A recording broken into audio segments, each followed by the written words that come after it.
Neil, welcome to the show. Thank you, Daniel. Great to be here. Can you start us off with a quick background on yourself? Because I've gotten to know you, and I'd love for you to give our listeners a sense for your experience, both in the nonprofit and charter school space, before we dive in.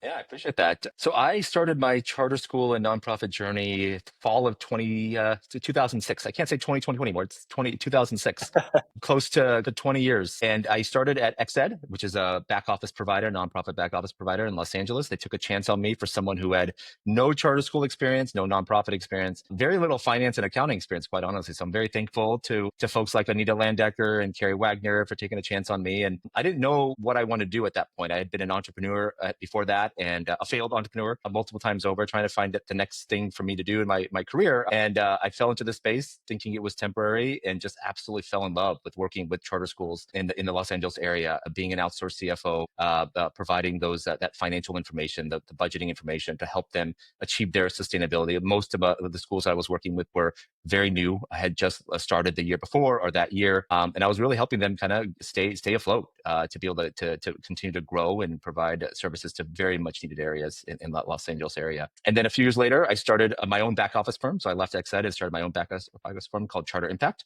And I started in 2010. I sold that in 2014. And I'm just so excited about the growth of that organization, really since me. Like I took it from a very infancy stage to maybe a toddler stage, and the organization just is incredibly, and it's not something that I could have never done, is where it's gotten to this point. So I'm very excited, very happy for all those folks at Charter Impact. And so when I sold Charter Impact, I started to work for Charter Networks as an internal CFO. So up until that point, I was a back office CFO, outsourced CFO, and then I started working for a small network in Bakersfield, California. So I moved for the first time from LA to Bakersfield and to work with Grimway Schools, which is now Grow Public Schools. And they were a former client of mine at Charter Impact. And so I became their COO. I was there for a few years, helped them grow to their next school. But ultimately, after a few years, we decided we wanted to leave Bakersfield and either move back to LA, or move maybe somewhere closer to my wife's family, which was in Chicago. And so we had a little one, and we wanted him to grow up near family. And so we picked Chicago. I moved out to Chicago in 2017. And I started working for a network of charter schools out here called the Chicago International Charter School network of 14 schools on the south side of Chicago. And I was their CFO from 2018 till the COVID time. At COVID, I took a little bit of a break.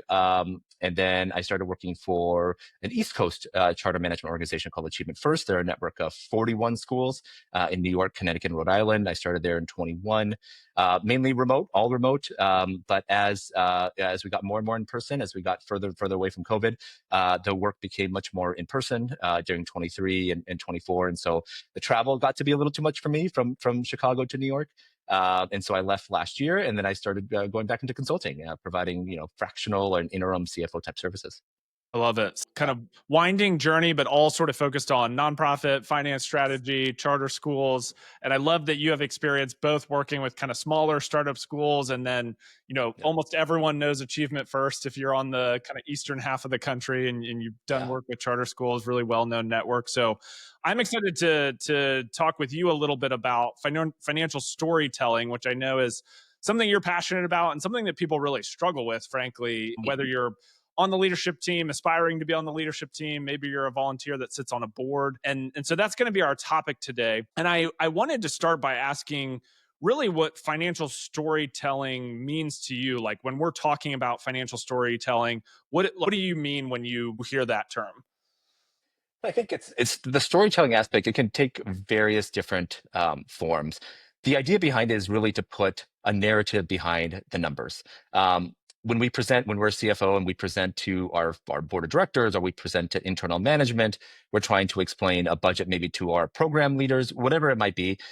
When you open up an Excel sheet and you start showing them a bunch of numbers, so you're looking at a budget and you're looking at actuals, you're looking at a forecast, and you're looking at cash, and you're looking these for a CFO, they have a lot of meaning. They understand where it's coming from. For the reader and the audience, it doesn't tell a lot. It's still ultimately a bunch of numbers. When you put the story behind it, when you put the narrative behind it, you help them understand and connect the dots between the numbers over here and the impact over here. And so what is happening behind the numbers so that the non-financial person can understand how that translates to their work, whether it be, again, like a program leader and how it's affecting outcomes in the classroom, or for a board member and understanding the long-term sustainability of the organization. When you're just looking at numbers, you're not being able to kind of connect those dots in a way that they can understand it and they can take away from it. You want the storytelling to be clear and concise. And most importantly, you want them to remember what that story was. So they can Right. remember 3 months ago, I remember Neil had that presentation in front of the board. And that's that one thing, the most important thing I remember, because there was impact and there was a story and a narrative behind it. And it wasn't just a bunch of balance sheets and profit and loss statements that he showed on a screenshot on the screen. Yeah, no one's going to remember the numbers like an hour later, let alone 3 months later. I For don't sure. either. Yeah. Well, it's interesting because what you're describing to me, in a lot of ways brushes up against maybe the traditional view of the CFO, right? The stereotype is kind of maybe curmudgeon-y, sits behind the Excel sheets, doesn't, likes to pour water on the big idea because there's not enough money. A lot of that's not true, but that's kind of the archetype of the CFO up in the finance office. But what you're describing is someone who's a strong communicator, someone who can really connect the mission of the organization to the financials. What do you see just in terms of characteristics of what really differentiates someone being a strong financial storyteller versus someone who's just maybe really good with dollars and cents? Yeah. I think a lot of us get into this work because of that stereotype that you mentioned. Like we like to sit in front of our computers. We like to just pour over spreadsheets. We dread having large team meetings with the rest of the organization. We want to sit in our room in our conventional little office, right, and be able to just pour over the numbers and come up with something, right? And those are the technical skills you need, absolutely, to be able to succeed. Everyone is depending on you to understand those numbers, and you have to have those technical skills. As on the CFO end, it's both from the accounting perspective, and it's the forecasting and FP&A, financial planning and analysis perspective. You need to be able to understand what happened in the past and what's going to happen in the future, or what you predict in the future. The most successful financial executives really are able to take that story and be able to communicate and explain, as you mentioned. If you can only analyze and not help people understand, you're doing a disservice for the rest of the organization. Like, it's all in your head, right? You understand it. You can do that analysis. In your head, you can tell yourself that story. But if you can't communicate that story in a way that they can understand it, it's not going to help the rest of the organization. And as us as CFOs, we are in the finance teams, we are the managers of the money, and we're the protectors of the money, so to speak, right? But we're not the spenders, right? So we're not the program leads. We're not in a charter school. We're not the people on the ground, like the principal that's actually needing to spend the dollars and make those decisions, right? So we're not the ones that raise the money either. Though that's development. Those are grant writers. That's fundraisers. Our job is to help everyone understand the current financial condition, where we came from, where we are now, and where we're going. And you can only do that through that narrative, through that storytelling, that explanation. It starts with a need to want to communicate and help people understand. So it's got to come from an aspect of education and that desire to teach. I was successful early on in my career with the charter schools because the aspect that I enjoyed the most was actually sitting down with the principal and going line by line and helping them understand and teaching them the budget. So when you have this expense over here for textbooks, it's going into this line item here. And so when we went through all of that, they really felt like they understood what was in their budget. And it really helped them make those decisions in the future. So then I could advise them and help them reclassify. So if they decide that they're over on textbooks and they need to cut in another area, we can help find that other area because they understand the balancing all about it. If you sit down and you have that need to explain and teach, it can take you to that level where now you want to collaborate and you want to help everyone understand. And to do that, you've got to be able to translate these numbers into a way that everyone can understand. But it comes from that desire, right? A lot of CFOs are very protective of the finance team, very protective of the numbers. We have a job we're stewards of these public dollars, right? So the revenues that we get for a charter school, public, federal, state, local, they're all public dollars. They're coming from taxpayers. So we've got to be protective of those dollars. And no doubt that is one of our most important jobs, but that can't be our only job, right? That can't be where somebody asks for something and we just say, no, you can't do it. It's got to be like, well, you can't do it this way, But here's a couple of ways you could do it. Let's sit down and find that out and figure it out together and partner together. And when you come with that desire of customer service, you try to change the tone of the finance team and helping people understand the perspective. You become more of like, instead of what I call the police of the organization, you're becoming more of that service aspect of the organization where people aren't afraid to come and ask you questions, because I see that a lot where divisions or programs are not willing to come and ask for finance unless they absolutely have to because they're scared to ask, quite honestly, where it becomes more of like they're excited to meet with their finance partner and their finance teams because they know that they're going to get a learning lesson, which is always great, but they're going to find out what they can do and what they can't do. And that's the basis of the storytelling piece. You have to have that desire to want to help and educate. I'm glad you talked about some of the implications of not having that desire to educate, because to your point, there's, good or bad, it creates a culture amongst the organization, right, where people are either afraid to spend money or they spend money liberally without understanding the context in which they're allocating dollars, and both are not good for the organization. And if there's no connection to sort of where the actual financial picture is at, Right. that can get tricky fast. So let's talk a little bit about how to do this well, because I think you mentioned, like, you still need to have the technical skills. Like, you might be an incredible communicator, but if you don't have the financial technical skills, you obviously can't do this Yeah. well. So where does the process of good financial storytelling start? Is it really begin with kind of getting a grasp on historicals? Like, maybe walk us through hypothetical new CFO steps into a charter school. They want to be a good financial storyteller. Where should they start? Excellent question. So what I do when I walk into working with a new client, and this is exactly what a new CFO could do in any charter school organization, is first understanding how we got to where we are right now. And what I'll do is I'll typically take a history of audits, and so I'll take. And we all have our financial audits, so that's something that's always available, no matter how out of date your accounting system might be. We all have audits, right? So we can take the last 5 or 10 years. Given the time period that we're in right now, we're 5 years since COVID. So you want to go at least a little bit past COVID at this point. So maybe it's 6 years. Ideally, it's like 10. So, recently I did one for 10 years. And so I went all the way back to 2014, 15. That would be 10 years from now. And I started to track all of the operating income and operating expenses. So what that means is, your audit will take your total income and your total expenses, and it'll also have your balance sheet, right? And these are the official financial statements of the organization. So I'll open up Excel, very easy to do, right? And you start to look at operating income. So operating income is, for a charter school, it's enrollment revenue from the state, right? Or ADA, average daily attendance, your federal income, your state income, any local income you're getting, and maybe any fundraising and grants and things like that. You don't include things like interest income and things like that. So just operations. What are we receiving for being a school, right? So that's operating income. Then I'll take all of the operating expenses. So our salaries, our consultants, our rent, our security expenses, our office supplies, all of that stuff. I won't include things like interest expense, depreciation, things like that. So that's our operating expenses. And now you have your operating surplus. So you minus your revenues from your expenses, you get your operating surplus or deficit, right? And now I've got that. Then below that, I'll add in those things that I mentioned. So interest income, interest expense, depreciation. I'll get to a total. But what's most important here, especially the time period that we're in right now, is I'll start to add in at the bottom there, well below net income, what are these one-time expenses that we got over the last 5 or 6 years? So for charter schools, we got a lot of COVID response money, ESSER 1, ESSER 2, ESSER 3. And so I'll plop those into the right years. I'll include things like the PPP forgiveness. Many charter school networks got forgiveness of their PPP, right? So what year did that PPP forgiveness come in? Some charter schools got the employee retention credit. So I'll put that in there as well.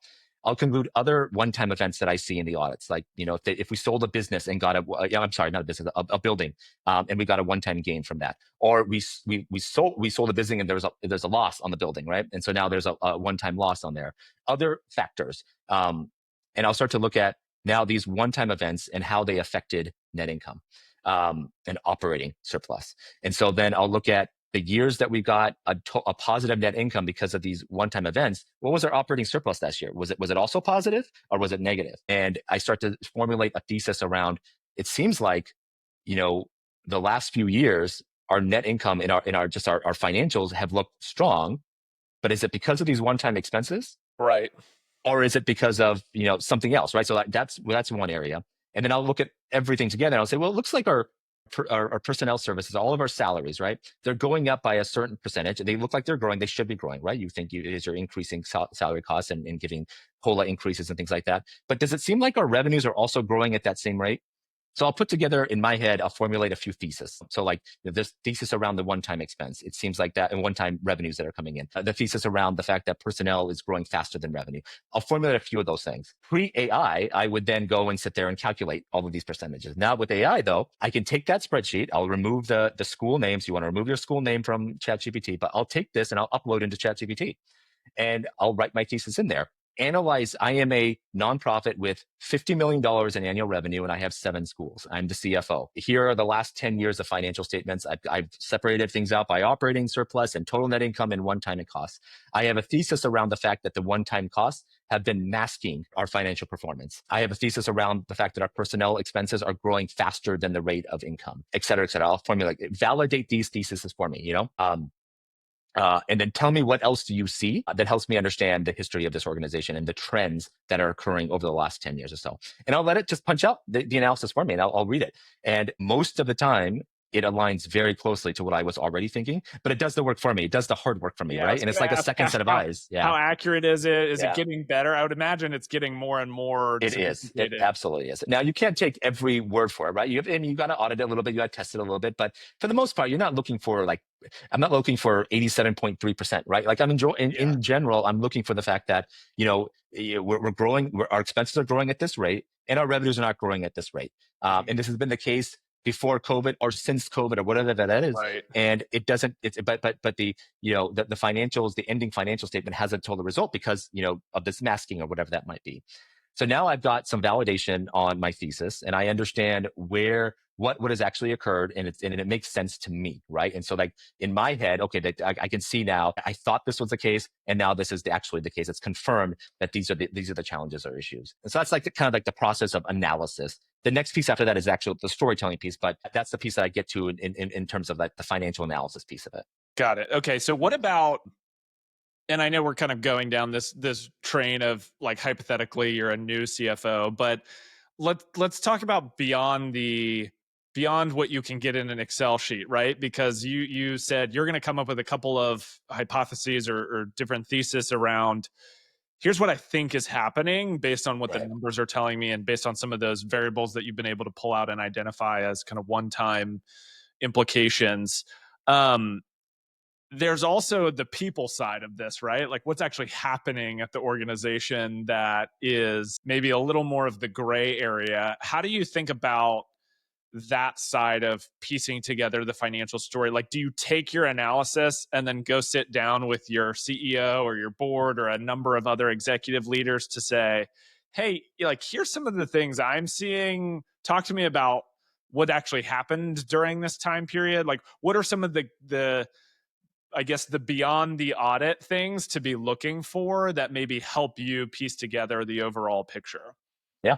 Yeah. Everything I described up until this point was the quantitative piece of it. The qualitative piece that you bring up here is also just as important. And that can be done as a precursor to this financial analysis. It can be done after. I think it's really about helping, especially for the new CFO, but even for the existing CFO, to be able to have those conversations and understand what's actually occurring behind the scenes. What's the culture of the organization? What is the turnover rate for senior staff? What is the turnover rate for teachers, right? In general, in our network. Understanding the various metrics about the challenges and risks that we are facing beyond financial, right? Because they all ultimately will tie into the financials, and they might be part of the narrative and part of the story, which you need to know as well, right? And so, in an example like this, I would take the financial information. It only tells me the revenue, right? But then I would map it and I would work towards meeting with the enrollment folks and helping me figure out or understand the enrollment trends, right?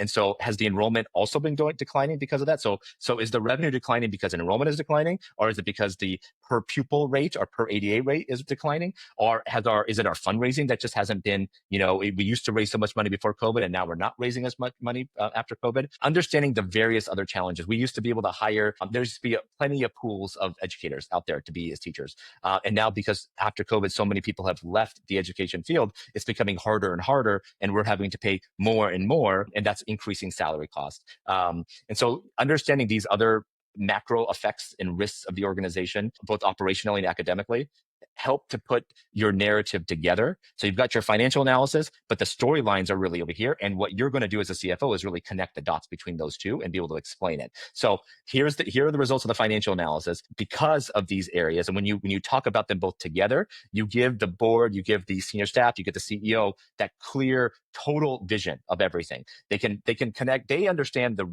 risk piece of it. Like they're in those conversations. They know their enrollment's going down. They know that it's hard to hire teachers, right?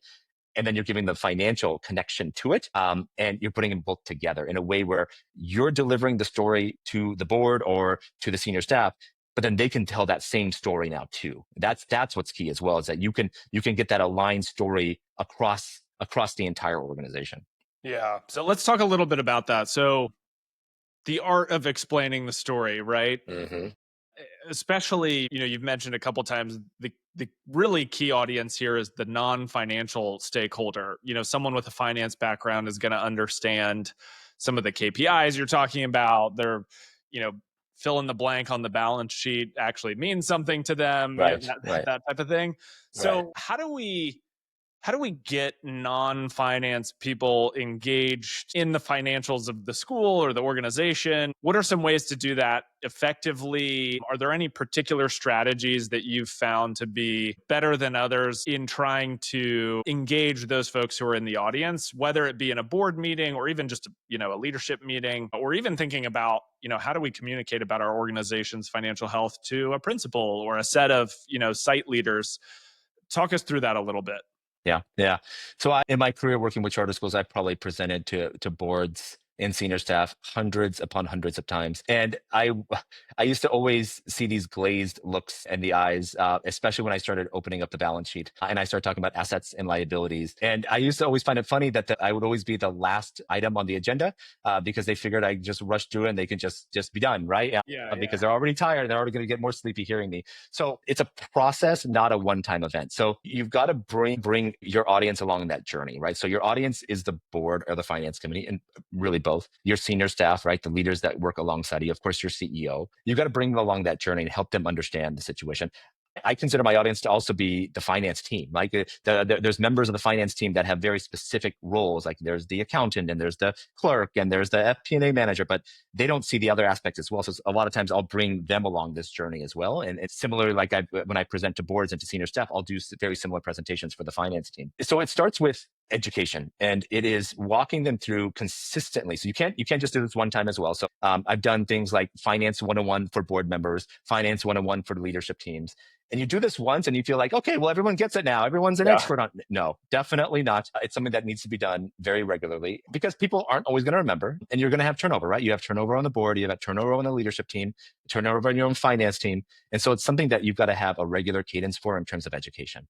And then that education piece really has to break down these financial statements so that when you speak this later on in different meetings, people understand what you're talking about. And so I'll break down a balance sheet and I'll say, okay, so here's our balance sheet. Here are our assets. Here are our liabilities. Here is our net assets, right? Our equity. So our assets are what we own, right? So it's cash, or it could be a building. It could be things like that.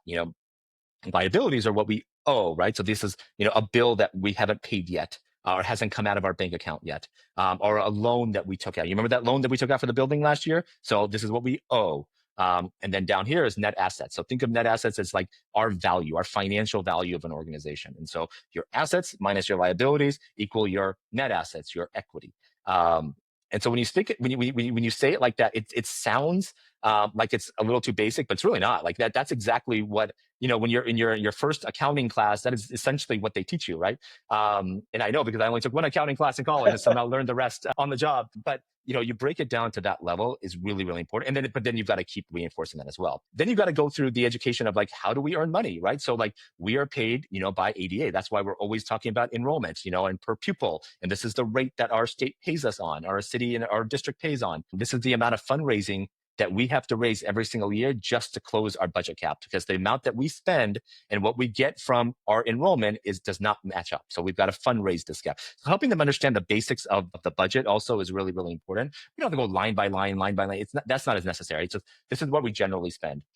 And then throughout the course of your financial presentations, you're providing your job is to ensure that the board has a fiduciary responsibility of the financials of the organization. So you are providing the detailed balance sheet, the detailed profit and loss, the statement of cash flows, all of that. But I will always include that data as an appendix. Like I won't go line by line ever with a finance committee or board. What I will do then is I'll include it there so they can look at it. And if they do have a question, Sure, they can read it on their they own can. time. Exactly. Yeah. And they can reach out or whatever. But during the meeting, though, we're talking about high level stuff. So high level revenues, high level expenses, maybe high level personnel versus non-personnel costs. And then we're looking at things like KPIs. So like, what's our operating surplus? What is our on the balance sheet? What's our liquidity ratio? So how much cash do we have in the bank? Days cash on hand, right? And so I'll put a number. This is our days cash on hand. This is how much cash we have in the bank to be able to manage the next 60 days or 90 days or 120 days. But then I'll also put comparables, right? So like this is what a similar size organization. So you want to be able to sit and think in the lens of that senior staff member or that board member. What do they need to know? You can just tell them the day's cash on hand, but is that really helpful unless you tell them how it compares, how we compare to other organizations? Nothing unless you know Exactly. there a benchmark. Should we have 6 months? Should we have 2 weeks? I don't know. Exactly. Exactly. When you're looking at things like your total revenue, it doesn't help if you're just looking at a number, right? But you could be looking at our total revenue for the year, comparing it to the exact same period last year and what the change rate is of that. So our revenues are up 4% more than the prior year. And this is the reason why. That's helpful information, right? So it's a process of educating, reinforcing that education, so that when you're ready to tell them the story of the organization, you know that they're going to understand the terminology.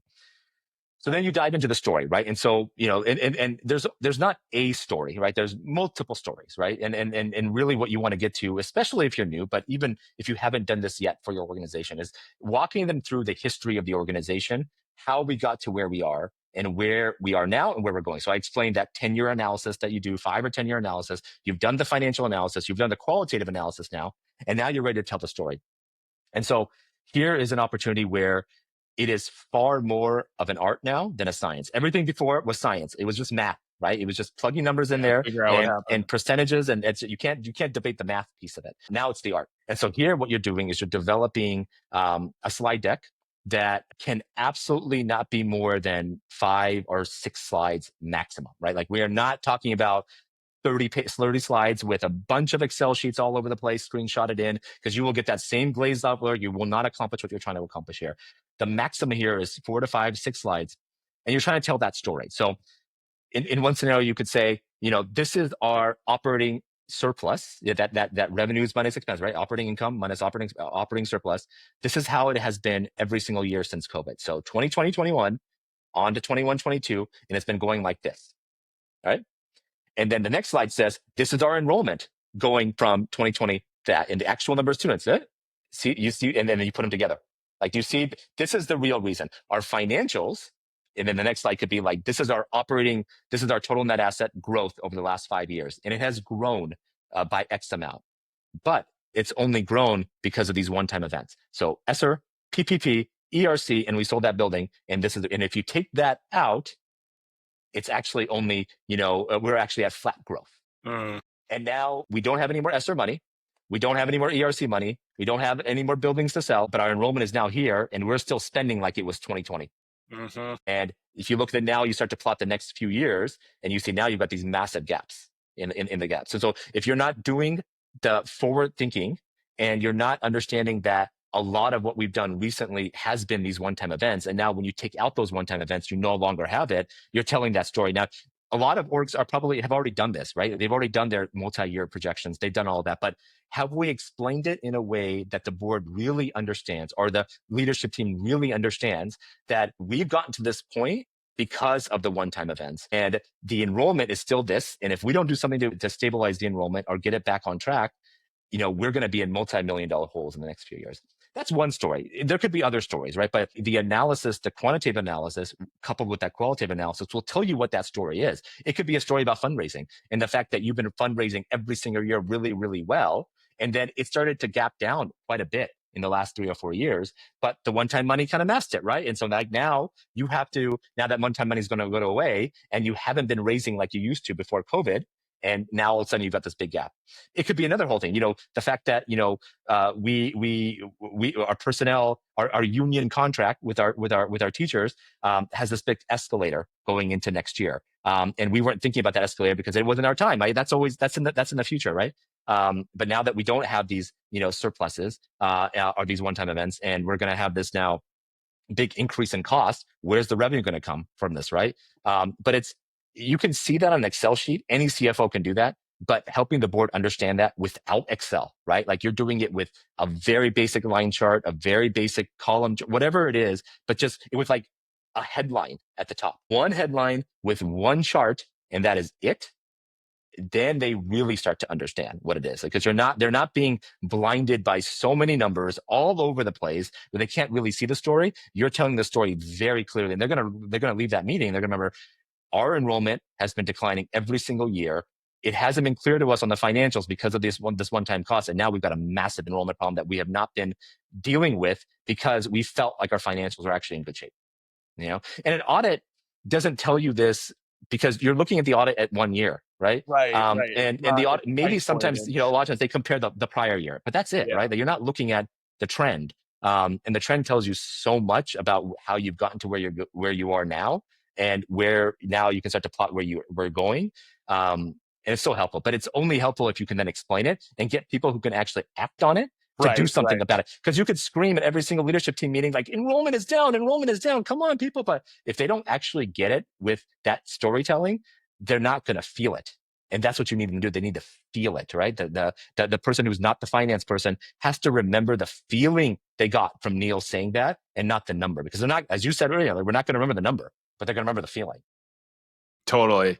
Yeah. And to your point, it's like, it's almost your job to be the connective tissue amongst all the other departments. Right. And they all feel it because you're right. It's relevant to each of them, just in different ways. It's extremely Exactly. relevant to your enrollment marketing lead or your, head of growth in a very visceral, like revenue generation way. But it's also very relevant to your chief academic officer and how they're spending money and implementing new programs. Exactly right. So, Exactly right. yeah, I think that's such great advice. As we come to a close here, what are your, like you mentioned some great tactical recommendations just around, 4 to 5 slides, giant headline, one stat connected to the story. Yes. And I think that's really practical takeaways. Do you have other recommendations, whether it be resources or kind of key pieces of advice for charter school finance leaders to improve their financial storytelling? Anything that, as you reflect on doing this for organizations, that are common pitfalls that could be avoided? Yeah, I would double down on the simplification. So Okay. you as the CFO, you know the detail, and you should speak to the detail, and you should know your numbers inside and out. That is your job, right? Whether you're the CFO of an organization, you're the back office provider, whatever it is, right? But what you have to do in front of non-finance people is simplify to the lowest extent possible, so that they actually remember what they can actually understand and actually take away. And it's hard for finance people to simplify. I mean, it's not, it took me some time too, because I always felt like I was doing a better job by throwing more and more data and more and more information. People need And to think I'm good at my job. People think people need to think I'm the financial expert. Right. Right. So if I give you a long report with all these numbers, then I'm smart, right? And I know what I'm doing. But it's not. It's actually the least amount of information possible, just the most important piece of information. So I would just continue to remember that when you work with your leaders, when you work with your board, whatever that is just keeping it as simple as possible. Firm up your Excel skills, firm up your PowerPoint skills.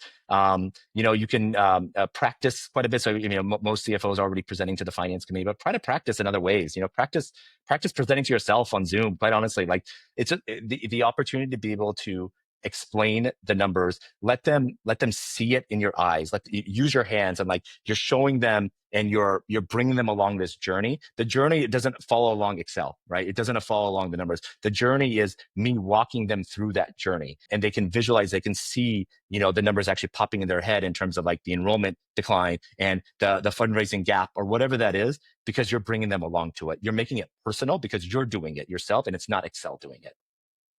Yep, totally. Okay, well, Neil, this was great. Tons of practical advice in here. I really appreciate you coming on. Absolutely. Where can people connect with you, or anything else that we can link to in the show notes for folks? Yeah, absolutely. Thank you. I post on LinkedIn pretty much every weekday. So follow me on LinkedIn. I've got great practical tips for CFOs, for CEOs of nonprofit organizations. I put together a group. I found as a CFO of charter schools and nonprofits, the job was really lonely in a lot of ways. I didn't know who I could reach out to. There wasn't a lot of networking groups specific to nonprofits. So I did what any entrepreneur does and created my own group. So I created a group called the Nonprofit CFO Roundtable.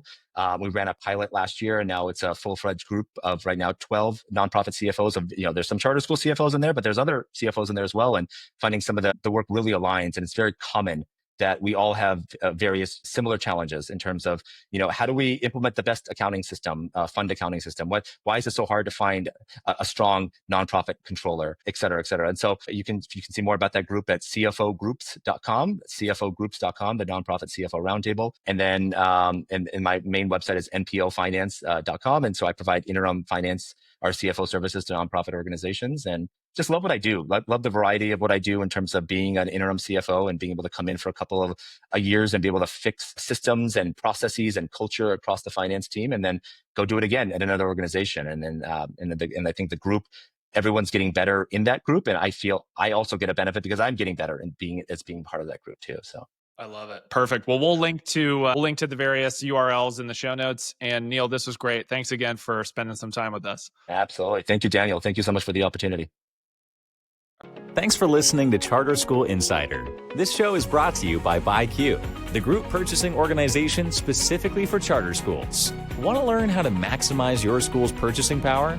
Join together with thousands of other charter schools by visiting buyq.org/sign up. BuyQ's purchasing program is free and has no obligations or commitments required. If you enjoyed today's episode, do us a favor and subscribe on your podcast listening platform of choice.